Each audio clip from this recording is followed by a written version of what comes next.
In the summer of 1912, the Missouri Ozarks looked calm on the surface.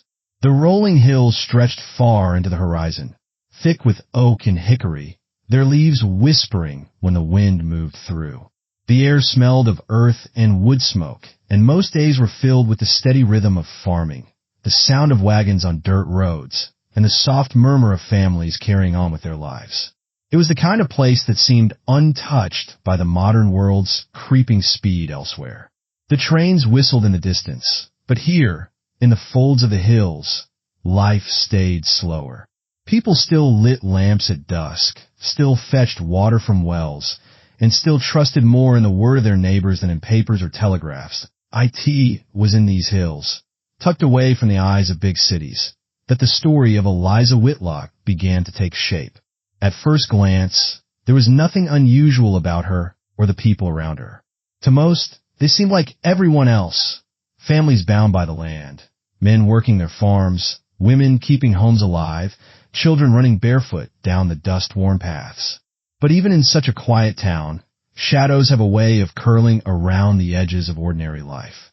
The hills could hold secrets, and the people, for all their polite smiles, often carried burdens and silences that no one dared speak aloud.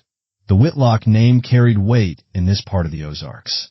It was a name tied to land, to money, and to a certain respectability that few dared to question. Their farmhouse stood taller than most, with a painted porch and glass windows that caught the sun in a way the rougher cabins nearby did not. To passers-by, it looked like a picture of stability. But within the walls, the balance of power and affection was fragile, a careful arrangement that could be undone with the slightest shift. There were people in the Whitlock household who learned early tea.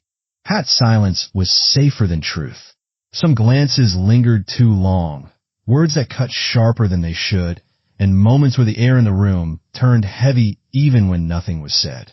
To those who visited, the house might have looked warm, with its rocking chairs and tended garden, but those who lived there knew better. They understood that comfort could sit beside cruelty, and that wealth didn't always mean peace. Eliza herself moved through this world with a strange mix of lightness and unease. At times, she laughed easily, her voice carrying across the fields like a bell, but then she would fall quiet, her eyes darting toward the windows or the door as if she feared something just out of sight. To friends, she seemed bright, perhaps a little too quick to please, always careful to say the right thing.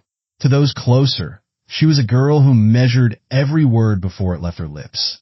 There were others, too, people woven into her life in ways that would later matter more than anyone guessed. A man with steady hands and a face weathered by work, who carried a loyalty that could be mistaken for devotion. A woman who smiled too widely in public, but let her jaw tighten when no one was looking. A neighbor whose kindness seemed simple, but whose silence and knowledge he didn't dare share. Each of them moved along their daily paths as though nothing was wrong, as though life was predictable and safe, but beneath the calm, something was already beginning to bend. The town itself whispered in its own way. Neighbors traded stories in low voices, speaking of family matters they pretended not to notice. Everyone knew when a man raised his voice too often, when a child flinched at a touch, when a woman's eyes looked too hollow for her years. They didn't say these things aloud, but they carried them like stones in their pockets. In a place where everyone's lives overlapped, silence could be its own kind of complicity. That summer brought with it more than heat. Nights grew heavy, and days seemed longer, the sun pressing down on the hills as though waiting for something to break. The Whitlock farm continued as always, chores done, meals prepared, appearances kept, but the air around it held a weight that few could name. It was as though the hills themselves knew that something dark was stirring, something that would not stay buried for long. What no one could see, at least not clearly, was how close everything was to falling apart. The lives around Eliza seemed solid on the outside, but underneath were fractures, jealousies, resentments, desires, and fears that had been hidden too long. Some were born of power, of those who held it, and those who were left without it. Others grew from emotions no one wanted to admit, from the need to control, to be loved, to be fear. Deep, the people closest to her carry their own secrets, each one a thread pulled tight, waiting for the moment when it would finally snap. No one spoke of it, not yet. They kept up the patterns of their days, the meals at the table, the church on Sunday, the greetings on the road.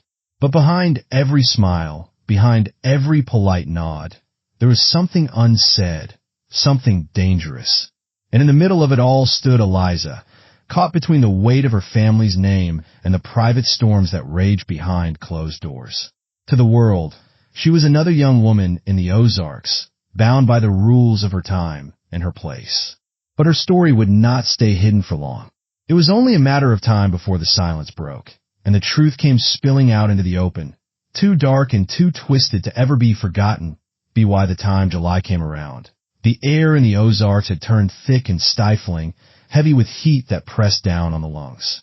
On the Whitlock farm, tempers often rose with the temperature. Even small disagreements seemed to last longer than they should, lingering in the air after voices fell silent. Those who lived inside that house knew well that these were not just the ordinary frictions of family life. They were sharper, more cutting, as though each word spoken carried a second meaning. Eliza had begun to feel these tensions most keenly. She sensed eyes on her more often than before, studying her, weighing her, sometimes judging her. At first, she dismissed it as her own nerves, but as the days dragged on, she realized it wasn't just her imagination. People around her seemed restless. There were pauses in conversations where silence stretched too far. There were questions asked in tones that sounded casual, but were not. Some hands lingered too long on her shoulder, words that cornered her into answers she did not want to give. The man whose loyalty had once felt like protection began to show another side of himself. His devotion, which had once seemed comforting, now carried an edge of demand. He wanted her time, her attention, her loyalty in return. When she laughed too freely with others, his gaze would harden. When she lingered outside too long, he would ask where she had been, though his voice carried a softness that almost hid the accusation underneath. He spoke of her future as though it were already decided, as though her life belonged more to him than to herself. There were other pressures too, ones that came from beyond the walls of the farm. The Whitlocks had wealth compared to most of their neighbors, but land meant responsibility, and responsibility meant gossip. Everyone watched the family, measuring their choices. A daughter's behavior mattered as much as a son's labor. Eliza was expected to uphold the family standing, to carry herself with dignity, to make decisions or accept decisions that would not bring shame. The weight of these expectations pressed on her every day until it became hard to breathe beneath them. Her mother, sharp-eyed and weary, felt that pressure just as much, though she bore it differently. In public, she smiled, her voice steady, her posture proud. In private, the cracks showed. She would scold Eliza for speaking out of turn, for smiling too brightly at the wrong person, for leaving chores undone when company might arrive. The scolding was not just about Eliza's behavior. It was about control, about the fear that one misstep could unravel everything they had built. And yet, beneath the mother's sternness was something else, resentment. Years of being bound to a name, to a husband, to a role that left little space for her own desires. Sometimes, in the quiet of the evening, her eyes betrayed a bitterness she dared not voice. The father, though less visible in the daily rhythms, cast his own shadow. His voice carried weight in the town, and his silence carried even more at home. He expected order, obedience, and results. Failures, whether small or great, were not tolerated. His temper was not often seen in public, but inside the house, it could flare suddenly, leaving behind a tension that clung to the walls long after. Eliza often felt caught between her mother's sharp tongue and her father's quiet authority, trying to appease both without losing herself. Into this atmosphere came whispers of past grievances, the kind of secrets that never truly died. Old family disputes over land, debts that had never been forgotten, relationships that had ended in bitterness. There were the kinds of stories that people told late at night, when they thought the children weren't listening. But children always listened. Eliza had grown up hearing fragments of these tales, and now, as the air in the house grew heavy, she wondered how much of the present was shaped by those old wounds. One evening, an argument broke out at the supper table. It began with something small, someone's careless words, perhaps a forgotten chore, but it quickly grew sharper. Voices rose, eyes narrowed, accusations slipped out that could not be taken back. Eliza sat frozen, her hands clenched in her lap as the fight played out around her. She had the sense that this was not about the present at all, but about years of unspoken resentment spilling over. By the time the plates were cleared, the silence that followed was worse than the shouting. The neighbor, kind and quiet, began to notice the changes. He saw Eliza walking with her shoulders tighter, her smile thinner, her steps quicker, as though she were trying to outrun something. He asked questions gently, but she brushed them off, unwilling to say too much. Yet her eyes, when they met his, spoke of a fear she could not voice. He, too, carried knowledge he kept hidden, things he had seen, moments he had overheard, that suggested the Whitlock household was far less steady than it appeared. But in a town like theirs, speaking such truths could bring ruin, and so he kept his silence, even as unease grew inside him. The man whose loyalty was turning into obsession did not hide his feelings well. His words, once warm, began to sound like warnings. He spoke of what was best for her, what would protect her, what she owed him. At times, his face would soften into pleading, but at others his tone would harden, as though her refusal or even hesitation was a betrayal. His presence, once a comfort, became something she dreaded. He lingered too close, appeared at odd times, watched her with an intensity that made her skin crawl, that Eliza's world began to shrink.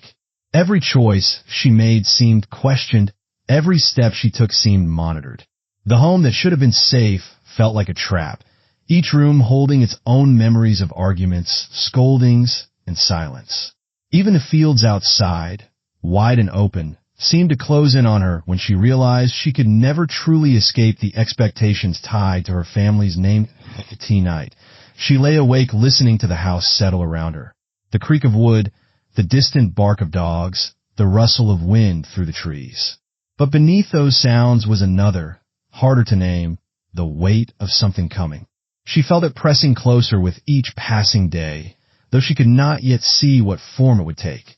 The small incidents grew sharper, more dangerous. A door slammed too hard. A hand gripped her wrist with too much force. A warning hissed under someone's breath when no one else could hear. A gift offered with a smile that felt more like a threat. Each moment, on its own, might have been dismissed, but together they painted a picture she could not ignore. And yet, even as fear crept into her heart, a part of her resisted. She longed for freedom, for the chance to live on her own terms. She dreamed of leaving the hills behind, of escaping the weight of her family's name. But the world she lived in did not make such dreams easy. A woman's choices were not her own, not in a place where reputation meant everything, and where power belonged to those who knew how to wield it. As the summer wore on, the cracks in the Whitlock household deepened. The smiles in public grew more strained. The silences in private grew heavier, and the undercurrents of jealousy, control, and bitterness swelled until they threatened to pull everyone under.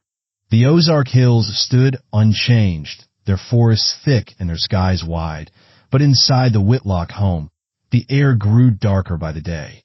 It was no longer a question of if something would break, but when. The tension wound tighter with each passing week, like a rope pulled to its limit, waiting for the moment it would finally snap. The night the crime unfolded, the Whitlock farmhouse sat under a sky thick with clouds, the kind that swallowed the moon and left the land in a smothering dark. The air was heavy, hot even after sunset, pressing against the walls and clinging to the skin of everyone inside. Lamps glowed dimly in the rooms, their yellow light stretching shadows long and thin, making the corners of the house seem deeper than they really were. Inside, tension had been building all day. Small arguments had sparked at breakfast, Sharp words exchanged over nothing more than chores. By supper, silence filled the table, every clatter of cutlery sounding louder than it should have. No one dared to name the storm sitting between them, but everyone felt it. It was as if the house itself knew something was about to break. Eliza moved through the rooms that evening with unease gnawing at her chest. She had learned to read the moods around her like one reads the sky before a storm. And tonight, every sign pointed toward danger. Her steps were careful, her voice low, but still she felt the weight of eyes on her, following, judging, demanding. She wanted to escape to the porch, to breathe in the night air, but she knew the walls of the house would not let her go so easily. The man who had clung so tightly to her read close. His devotion had long since curdled into something sharper, something darker. He cornered her in the parlor, his voice low but firm, pressing her for answers she could not give.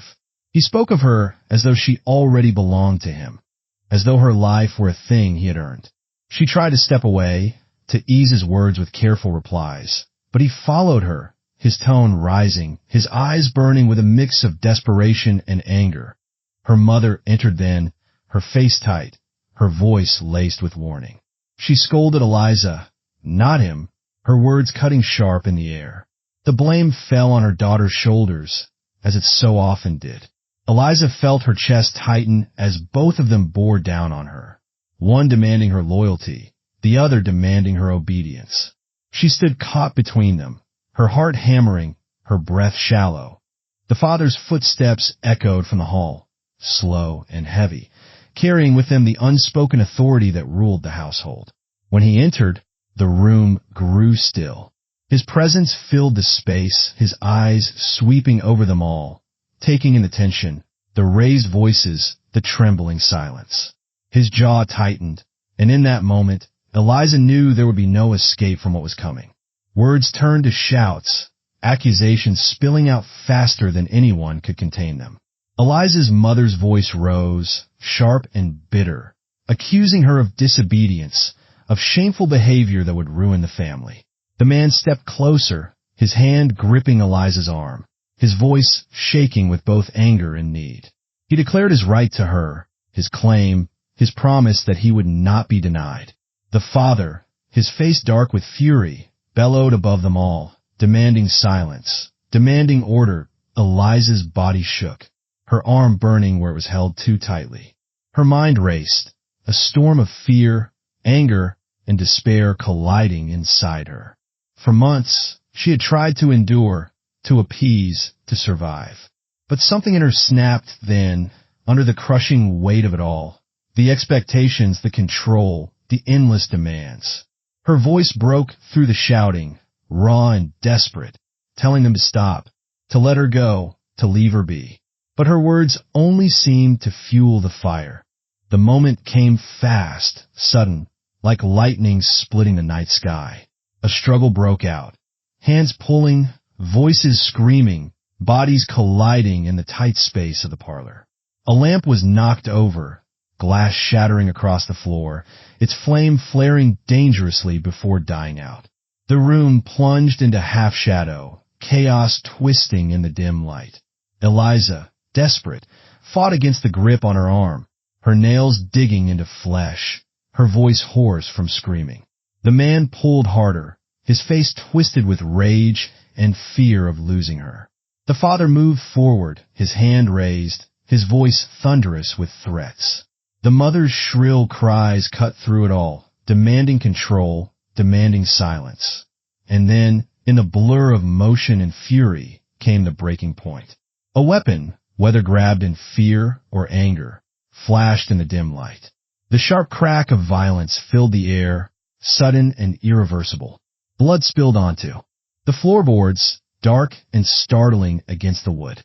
Gasps turned to screams, the weight of what had just happened slamming into the room like a thunderclap.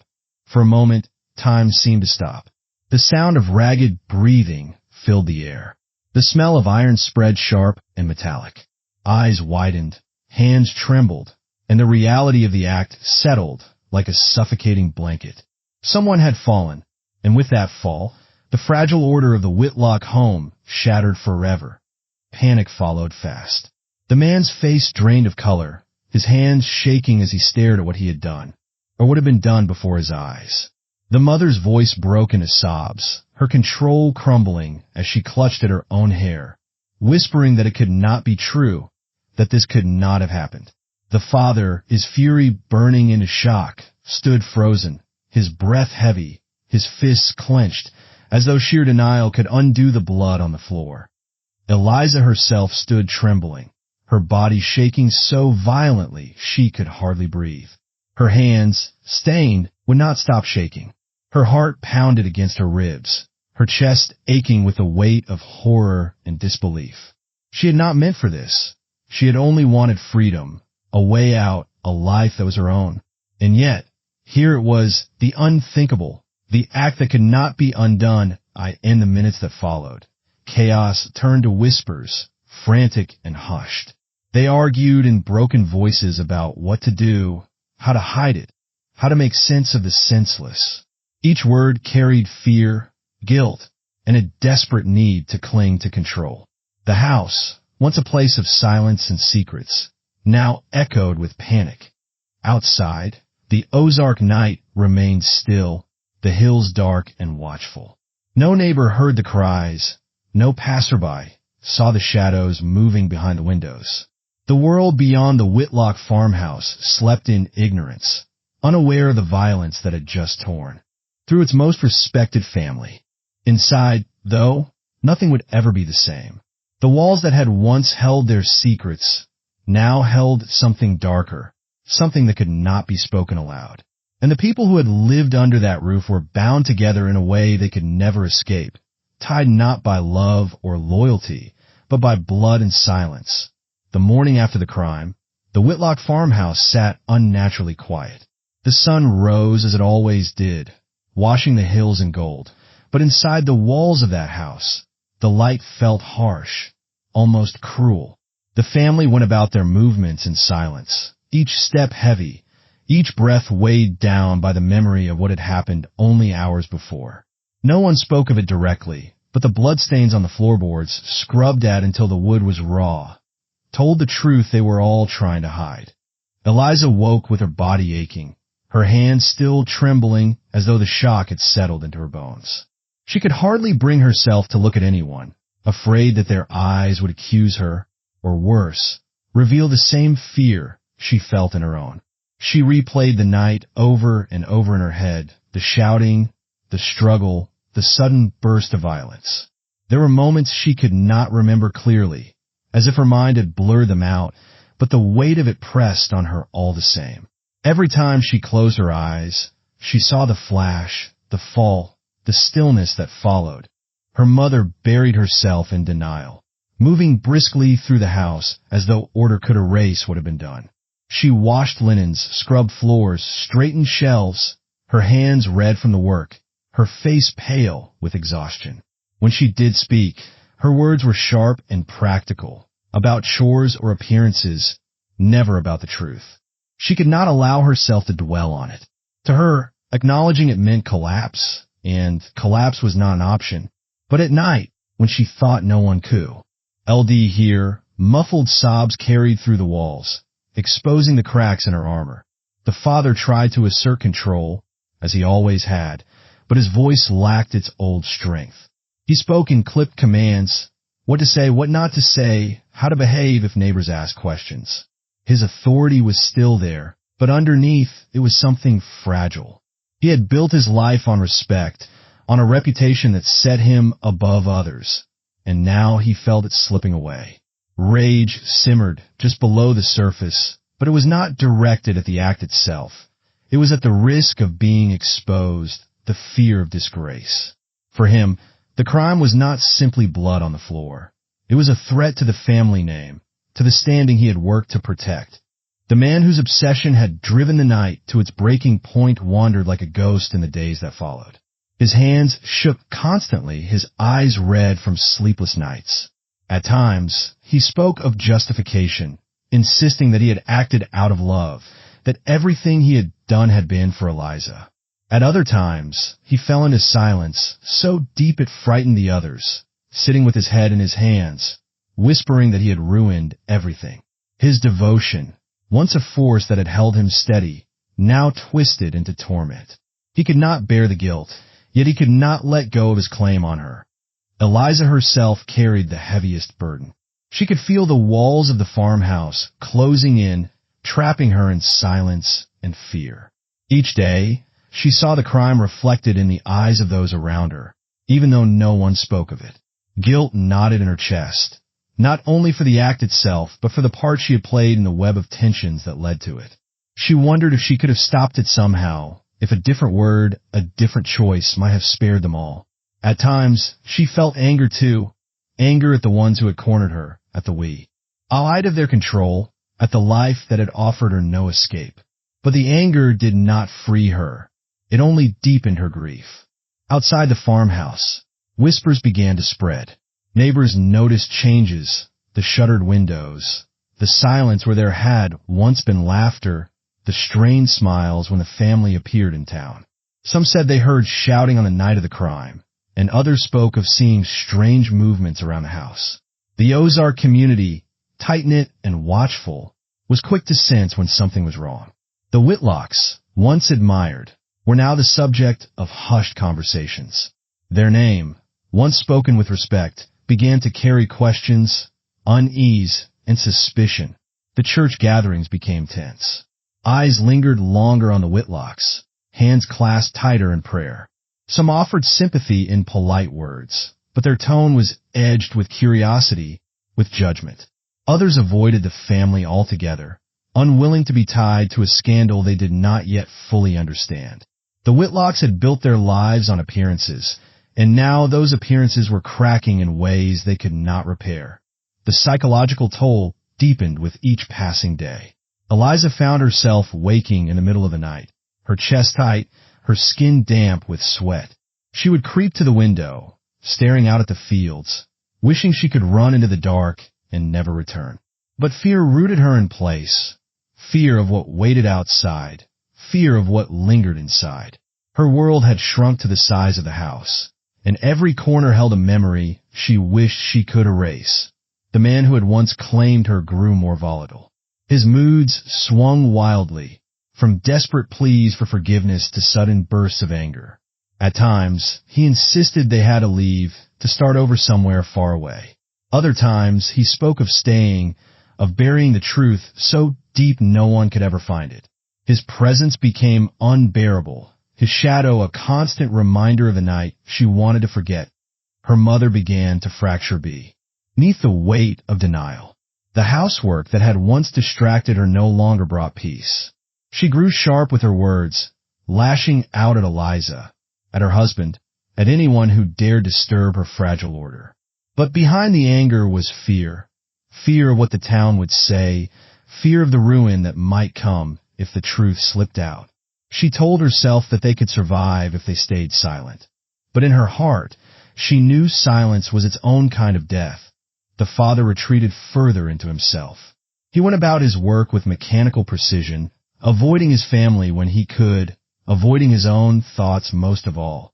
He drank more than before, though he hid it poorly. His authority, once ironclad, was eroding, and he knew it. Every creak of the floorboards, every knock at the door made his chest tighten. He feared exposure more than he feared guilt. The community's perception of the Whitlocks shifted steadily. Once envied for their wealth and land, they were now regarded with suspicion. Children whispered stories about the house on the hill, about what might be hiding inside. Adults spoke cautiously, lowering their voices when a family passed. The Whitlocks had become a subject of fascination, their silence fueling rumors far darker than the truth. And yet, through all of this, the crime itself remained unspoken. It lived in their minds, in their dreams, in the way their hands shook and their voices faltered, but no one dared to give it words.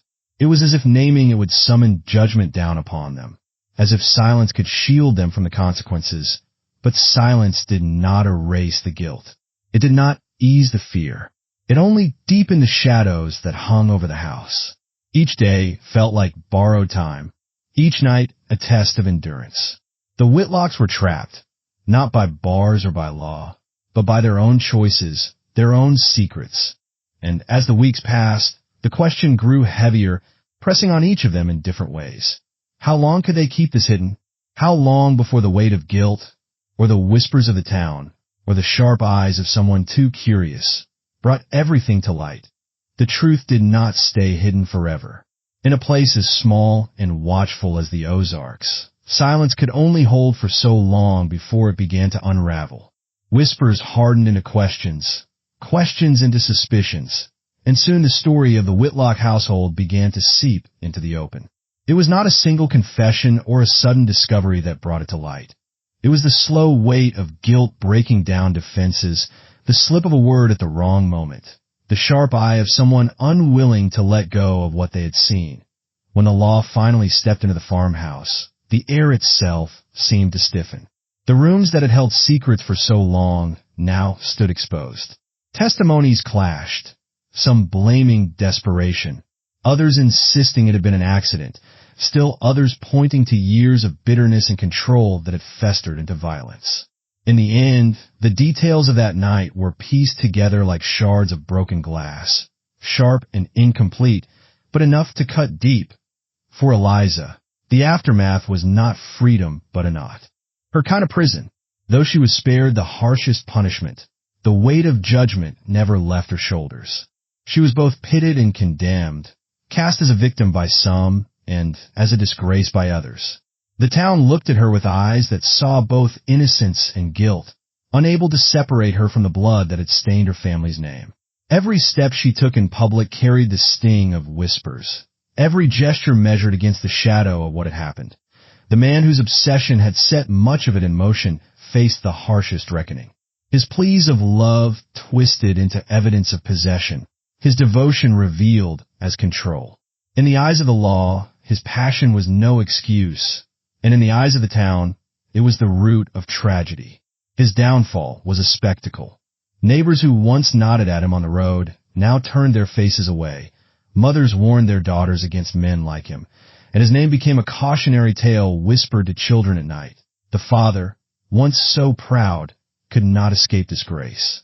His authority had crumbled, and though he avoided the gallows, he could not avoid the judgment of his peers. The land that had once marked his wealth became a burden, a reminder of everything lost. He walked through town with his shoulders stooped, his once commanding voice reduced to mutters. The respect he had clung to so fiercely was gone, stripped away not just by the crime itself, but by the hypocrisy it revealed, that power and status could not mask cruelty forever. The mother's descent was quieter, but no less tragic. She clung to denial until it broke her. Her days became marked by silence, her hands restless without purpose. She had spent her life maintaining order, protecting appearances, but in the end, all of it had slipped through her fingers. Neighbors saw her as broken, a woman undone by scandal, though few realized the depth of bitterness and grief that had hollowed her from within. For the community, the crime was more than just a family's downfall. It was a mirror. It forced them to face truths they had long avoided. The way power silenced the weak, the way women were bound by expectations that left them little room to breathe, the way wealth could shield wrongs until they grew too large to hide. The Whitlocks had once been a symbol of stability, but their fall revealed just how fragile that stability had always been. The newspapers carried the story far beyond the hills. Writers framed it as both tragedy and scandal, some painting Eliza as a girl caught in the grip of obsession and tyranny, others as a willing participant in disgrace. The case fed the public's hunger for tales of passion turned violent, of wealth undone by its own secrets. But behind the headlines were real lives, shattered in ways that no words could truly capture. As the years passed, the farmhouse on the hill grew quiet. The fields lay untended, the windows dark. Children in the town spoke of it as haunted, a place where voices still whispered in the night. For the Whitlocks who remained, life became a slow fading, living not in freedom, but in exile within their own land, bound by the memory of that night. In the broader sense, The crime left questions that lingered long after the trials ended. What was justice in such a case? Was it the punishment handed down by the courts? Or was it the slow erosion of lives, reputations, and peace of mind? Was Za free because she escaped the rope? Or was she bound forever by the invisible chains of memory and blame? Was the man who claimed to love her truly monstrous? Or was he the twisted product of a society that taught men to own what they desired and women to yield? The story of Eliza Whitlock and her family became more than just a tale of violence. It was a lesson in the fragility of human bonds and the dangers of power unbalanced. It showed how love, when mixed with control, could turn to poison. It revealed how silence could protect cruelty until it was too late. It laid bare the truth that wealth could build walls around a family, but those walls could just as easily become a prison that, in the end, no one walked away whole. Each life was scarred, each reputation broken, each dream stained. Justice, if it came at all, was incomplete, leaving behind more questions than answers. Perhaps that was the truest reflection of human nature, that crimes of the heart and home were never simple, never clean, never bound neatly by verdicts or punishments. The hills of Missouri stood unchanged, their forests deep, their skies wide, but the Whitlock name became a shadow that stretched far beyond its farmhouse. It was whispered in caution, spoken in pity, remembered as a reminder of how quickly respectability could unravel and how dark the human heart could grow when bound by fear, control, and silence. And so the story closed not with triumph, but with reflection, a tale of a family undone by their own hands, a community shaken by what it saw, and a young woman left to carry the weight of it all, long after the world had stopped watching.